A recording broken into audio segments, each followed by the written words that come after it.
নমস্কার, আমি রূপালী চলে এসেছি আবার আপনাদের সামনে নতুন একটি ভিডিও নিয়ে। আজ আমার ভিডিওতে থাকছে চালের পায়েস। তো এটার উদ্দেশ্য ছিল একটি, তো সেই জন্য এই ভিডিওটি করা। এটি আমার হাজব্যান্ডের বার্থডের দিন আমি এই পায়েসটি করেছিলাম, তো সেটারই একটু আপনাদের সামনে তুলে ধরছি। দেখুন কীরকম লাগে। প্রথমে আমি দেখুন এই বাটিতে দুধটা আলাদা করে করে জাল দিয়ে নিয়ে তারপরে আমি এই বড় পাত্রটার মধ্যে আবার দুধগুলোকে ঢালবো। আমি টোটাল দেখুন 2 কেজি দুধের আমুল দুধের পায়েস করছি।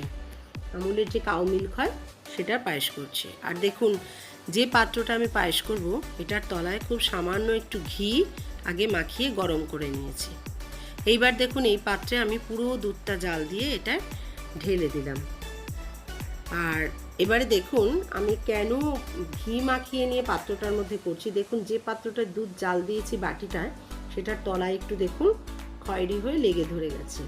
ওই বাটিটাতে কিন্তু আমি এই খুব অল্প একটু দুধ দিয়ে সেটাকে শুকাতে দেবো, ওটা একটু ঘন হবে। আর এই পাত্রটার মধ্যে দুধ ফুটতে থাকবে। এবারে আমি এতে এক এক করে জিনিস দেবো। প্রথমে দেখুন তেজপাতা দিলাম, এবারে দিলাম এলাচ গুঁড়ো।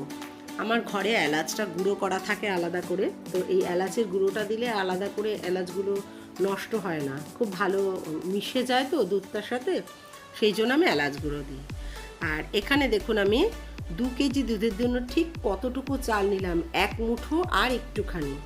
অর্থাৎ আমাদের মা ঠাকুমার কাছে শুনেছিলাম যে 1 কেজি দুধে শেরকে ছটাক বলতো, সেই জন্য সেই মাপের করে চালটা নিয়ে চালটা খুব ভালো করে ধুয়ে নিয়ে এবারে দুধের মধ্যে ছেড়ে দিলাম। আর চাল কিন্তু আমি চেষ্টা করি একটা দানাও যাতে নষ্ট না হয়, যেহেতু কথায় বলে চাল মা লক্ষ্মী, তাই চালের একটা দানাও আমি নষ্ট করি না। এইবারে এটাকে চালটা ছেড়ে দেবার পরে দেখুন আমি হাতা দিয়ে এভাবে নাড়িয়ে দিচ্ছি। হাতা দিয়ে নাড়িয়ে দিলে পরে চালটা গায়ে গায়ে জড়ো হয়ে থাকবে না, ভালোভাবে চারিদিকে ছড়িয়ে ফুটতে থাকবে। এই চালটা যখন ফুটবে, দুধ সমেত চালটা যখন ফুটবে, তারপর আমি এই পাত্রটা গ্যাসটাকে আমি অফ করে দেবো। কেন? কারণ এতে গ্যাস সেভ হবে। আপনি যদি গ্যাসকে সেভ করতে চান তাহলে চাল সমেত দুধটা ফুটে গেলে প্রথমে একটু কিছুক্ষণের জন্য বন্ধ করে রাখবেন, তাতে চালটা খুব তাড়াতাড়ি সেদ্ধ হয়ে আসবে। দেখুন দুধটা পুরো ফুটছে। এবারে আমি এই গ্যাসটাকে একটু বন্ধ করে দেবো, আর ওখানে পাশে বাটিতে দুধটা ফুটে ঘন হতে থাকবে। দেখুন চালটা পুরো ফুটে গেছে, আমি বন্ধ করে দিয়েছি। আর এইটা ফুটেই যাচ্ছে, ওটা আমি বন্ধ করে দিয়েছি। এই বাটির দুধটা ফুটতে থাকবে। পায়েস হতে কিন্তু অনেক সময় লাগে, তো সেই জন্য পুরোটা তো ওভাবে টাইমটা দেখানো যায় না, তাই আপনি নিজেও করতে গেলে ওরকম শর্টে করলে আপনার সুবিধা হবে। দেখুন আমি কাজুগুলোকে ভেঙে ভেঙে মিশিয়ে দিলাম, এতে না দুধটা বেশ ঘন হয়, খেতে খুব ভালো লাগে। দেখুন পুরো ওই যে ঘন দুধটা ওটা এবারে ঢেলে দিলাম বাকি এই দুধটার মধ্যে। এটা কিন্তু এখনও ফুটতেই থাকবে।